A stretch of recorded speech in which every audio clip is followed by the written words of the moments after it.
You see them in infomercials every single day. And I watch them. I get excited about them. It's the same formula. You got some guy, I won't mention his name, but he's a new guy. There's always a new guy coming up every year. They come up and they go, and it's the same formula. So you have Joe Schmo, the new guy, good-looking guy, his good-looking wife. They go, da-da-da-da.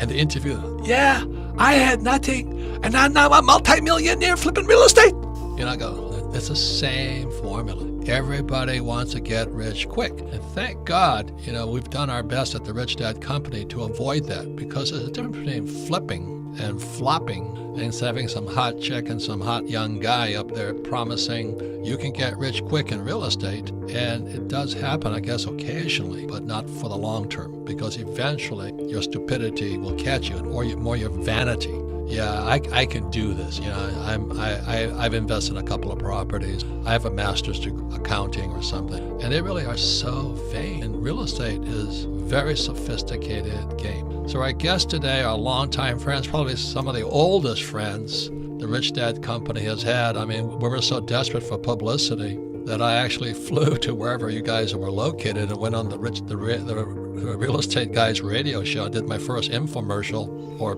promo or PR event, basically talking about Rich Dad, Poor Dad. So we've been friends for years, and they've now been elevated to the highest category of person at the Rich Dad Company, is what Donald Trump says. Are they good? And one of my first things when I met with Donald Trump, he was asking his friends, is Robert Kiyosaki, are they good people? That's all he cares about. And he doesn't check you out beyond that. So if somebody says you're a good person, he'll check you out. But as you know, there's a lot of bad people steal from their mother. I would say for Kim and I, we've never lost money in real estate, but we have made a lot of mistakes. Yes. And our mistakes haven't really come from our side of it necessarily. It came because we trusted people. Yeah. And every realist, I think the humility of it all, the humbleness, is anybody who's successful in anything has been, the scientific term for fornications. I got screwed. Everybody has been screwed. And when you get screwed, I tell you, it's, I trusted him, or how could they have done that? We're talking, this is Robert Kiyosaki, the Rich Dad Radio Show, the good news and bad news about money. We love real estate. We've made fortunes at it, all of it. But there's a lot of bad news that went right behind of it. And again, every time I see these idiots who just jump right in and they bet all their money, they're going to get hammered. And the reason I say that is we're going to talk about next, how do you know the bubble is about to burst? The end, because we're old enough to have seen the booms and the busts, and I think we're cruising up to one of the biggest busts in world history. So stay tuned. Once again, this is the Rich Dad Radio Show, the good news and bad news about money. Our guests are Robert Helms and Russell Gray, co-hosts of the Real Estate Guys radio show, and also their Summit at Sea Real Estate Guys cruise, which I highly recommend if you're really dedicated to learning and not flipping and flopping all over the place. So when we come back, we'll be talking about a lot of things, but I want you guys to think of something in the break. What is the biggest BS blue sky pitch you've ever seen? Because we've seen them all. These guys get up there. They're generally a very attractive, good-looking husband and wife and all this. And the suckers float in with checks and credit cards. It's such BS. And once again, that's Carly Simon's song, You're So Vain. And I'm talking to all you wannabe real estate investors out there. I play this song because I meet so many who are so vain. Real estate, I made some money and I'm just going to jump right in. The other guy that gets me is a person who says, I say, how many courses have you taken in real estate investing? They go, I have a real estate license. Well, that means you're an idiot. That's all it means to me. What does real estate license have to do with real estate investing? Zero. I mean, I can't believe how vain these guys are. That most real estate agents own nothing?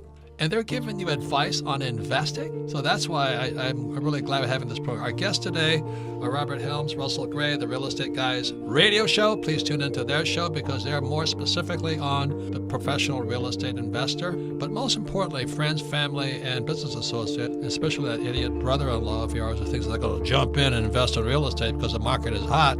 You're about to get hammered. So it's I'm enjoying the show because it's the dark side of our business. And commercial real estate funded by private equity. Like Australia, I think they have 12 million cranes in the sky right now. Crazy. I walk up and down Arizona. There's cranes all over. Look at Phoenix. Every single postage stamp of land is being built upon right now. And it's commercial. It's not like not a single family, a little guy building a little rental. These are very big projects funded by low income. And I understand the game, but just before the bubble bursts is when all the fruitcakes come flying out there. What is one of the worst? Like 2007 was a great time because you all know it was going to come down because everybody was flipping, really, right? The funniest one I saw is because I'm, the real estate guys, you guys know more about real estate. Kim knows more about real estate than I do. But I do know shipping. So I was down with Trump. This is just before the crash, and this guy had taken an old passenger liner and condo converted. I remember that. And I go up to this hot young thing in a nice brochure, nice hottie. I said, tell me about this. Oh, and she's telling me about how this condo will float through the world and get on and get off and all this stuff. And I said, how old's the ship? And I went, my degree is a naval architect. You see, a ship like these big passenger liners, they should only exist for 15 years. Yeah. Useful lives are finished. So the only place that boat should have gone was not to a condo conversion. It should have been sailed over to Taiwan and cut up for scrap to made into a new boat. But she was selling these condos, and these guys were lining up to buy condos so they could float around the world. And I said, holy mackerel, there's a sucker in every... But my thing is the vanity of it, is that that's the vanity. They just think they want to get rid. And that's what Trump said to me, are they good? Small ebook, big impact, the wealth tree. The only 4 ways that will make you financially free forever. Download it here for free.